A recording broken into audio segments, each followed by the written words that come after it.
دیکھیے معاشرے کے اندر جو رخنے پیدا ہو جاتے ہیں، جو خرابیاں پیدا ہوتی ہیں، ان کے دو بڑے بڑے اسباب کو یہاں پر واضح کیا گیا ہے۔ ایک افواہوں پر عمل کرنا، افواہ پھیل گئی، بغیر اس کی تحقیق کیے کوئی اقدام کر دیا، کسی نے آ کر اڑا دیا کہ فلاں قبیلہ جو ہے اس کا لشکر آ رہا ہے حملے کے لیے۔ اب یہاں سے جو پہلے سے لوگ تیار ہو کر گئے اور وہ ابھی اپنے گھروں ہی میں تھے کہ ان پر جا کر پڑ گئے، اور ان کے اوپر جو ہے چونکہ وہ خبر تھی کہ وہ تیاریاں کر رہے ہیں اور وہ تمہارے اوپر حملہ کرنے والے ہیں، لہذا وہ پری ایمپٹیو اٹیک جو ہے، جو آج کل بش صاحب کی زبان پر بہت زیادہ لفظ ہے کہ ہم تو پری ایمپشن جو ہے وہ کریں گے، ہمارا حق ہے، تو وہ پری ایمپٹیو اٹیک کر دیا گیا۔ بعد میں معلوم ہوا کہ وہ تو خبر ہی غلط تھی، تو ظاہر بات ہے کہ اس پر یقیناً جو ہے وہ پشیمانی ہوئی کہ ہم نے ایک ایسا اقدام کیا کہ جو ایک غلط خبر پر مبنی تھا۔ اور اس کو یوں سمجھیے کہ اس معاشرے میں اس کے امکانات بہت تھے۔ جو لوگ ایمان لے آئے تھے اور جن میں ابھی ایمان پورے طور پر راسخ نہیں ہوا تھا، ان میں سے وہ لوگ بھی تو تھے نا جن کی پرانی قبائلی دشمنیاں تھیں۔ اب ایک شخص کا خیال ہے کہ میں اپنے اس دشمن قبیلے سے کوئی جو ہے انتقام لینے کی صورت پیدا کروں، اس نے خبر اڑا دی کہ فلاں قبیلہ جو ہے وہ تیاری کر رہا ہے مسلمانوں تمہارے اوپر حملہ کرنے کی، لہذا پیشتر اس کے کہ وہ اقدام کرے تم جاؤ، اور اس نے گویا کہ یہ چاہا کہ وہ اپنا انتقام جو ہے اس کو لینے کا ذریعہ اسے بنا لے، کیونکہ ایسے لوگ ہو سکتے تھے ابھی جن میں ایمان راسخ نہیں ہوا تھا پوری طرح، جیسے کہ اسی سورہ مبارکہ میں آئے گا کہ قالت الاعراب آمنا قل لم تؤمنوا ولکن قولوا اسلمنا ولما يدخل الايمان في قلوبكم۔ یہ بدو کہہ رہے ہیں کہ ہم ایمان لے آئے، نبی ان سے کہیے کہ تم ایمان ہرگز نہیں لائے ہو، ہاں یوں کہہ سکتے ہو مسلمان ہو گئے، ہم نے اطاعت قبول کر لیے، اور ابھی تک ایمان تمہارے دلوں میں داخل نہیں ہوا ہے۔ تو جب تک دل میں داخل نہ ہو تو انسان کے اعمال پر اس کا اثر نہیں ہوتا۔ لہذا پہلی بات یہ ہے جس کا سد باب کیا جا رہا ہے کہ افواہوں پر کوئی اقدام نہ کیا جائے۔ یا ایھا الذین آمنو، دیکھیے میں نے پچھلی مرتبہ عرض کیا تھا کہ یا ایھا الذین آمنو یہ صیغہ خطاب کا اس سورہ مبارکہ کی 18 آیات میں 5 دفعہ آیا ہے۔ اے ایمان والو، ان جاءکم فاسق بنبأ، اگر آئے تمہارے پاس کوئی فاسق، یعنی اگر تو کوئی متقی، بہت محتاط، راسخ الایمان، راسخ العقیدہ مسلمان خبر لے کر آئے تو اس پر تحقیق کی ضرورت نہیں ہے، لیکن یہ دیکھو خبر لانے والا کون ہے، اور وہ اگر پوری طریقے سے قابل اعتماد نہیں ہے، فاسق و فاجر ہے، پوری طرح ابھی ایمان اس کے دل میں داخل نہیں ہوا ہے جو اس کے اعمال سے ظاہر ہو جاتا ہے۔ ان جاءکم فاسق بنبأ، اگر ابو بکر صدیق کو خبر لائیں گے تو اس پر کوئی تحقیق نہیں کی جائے گی، اس لیے کہ وہ تو الصدیق ہے، ان کے بارے میں کسی جھوٹ کا، کسی غلط بیانی کا کوئی امکان ہی نہیں۔ لیکن ان جاءکم فاسق بنبأ،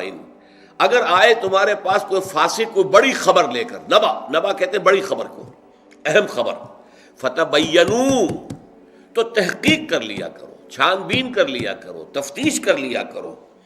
ان تصیبوا قوما، مبادا تم جا پڑو کسی قوم پر،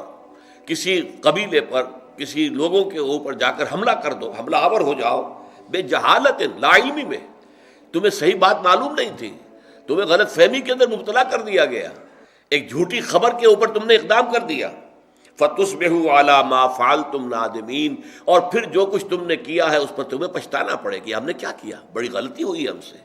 ہم نے حملہ کر دیا جبکہ ادھر سے کوئی اس طرح کی اسکیم نہیں تھی، بعد میں تحقیق سے معلوم ہوا کوئی ارادہ نہیں تھا،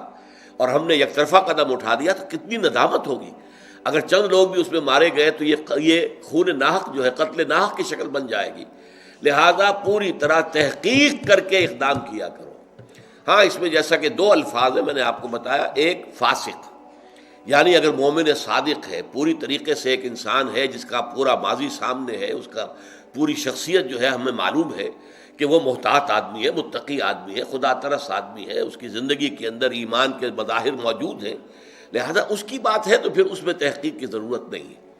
جیسے کہ آپ کو معلوم ہے کہ حضور کے انتقال کے بعد جو جھگڑا شروع ہو گیا تھا کہ انصار مدعی تھے کہ خلافت ہمیں ملنی چاہیے، ہماری وجہ سے اسلام کو غلبہ ہوا، یہ قریش جو تھے، یہ جو آئے تھے، یہ تو بھاگے ہوئے آئے تھے اور وہاں سے مکے سے ان کو نکلنا پڑا تھا، ہم نے مدد کی تھی تو اس سے اسلام کا جھنڈا بلند ہوا۔ اب یہ صورتحال کس قدر آپ سمجھیے کہ سینسٹیو ایشو تھا، کس قدر سینسٹیو ایشو تھا، لیکن یہ ہے کہ ایک حدیث صرف بیان کی ہے حضرت ابو بکر صدیق نے ثقیفہ بنی سعدہ میں آ کر کہ حضور نے فرمایا ہے الائمۃ من قریش، امام قریش میں سے ہوں گے، بس بات ختم۔ کسی نے یہ بھی نہیں پوچھا کہ اے ابو بکر آپ جو کہہ رہے ہیں کوئی اور گواہ ہے آپ کا،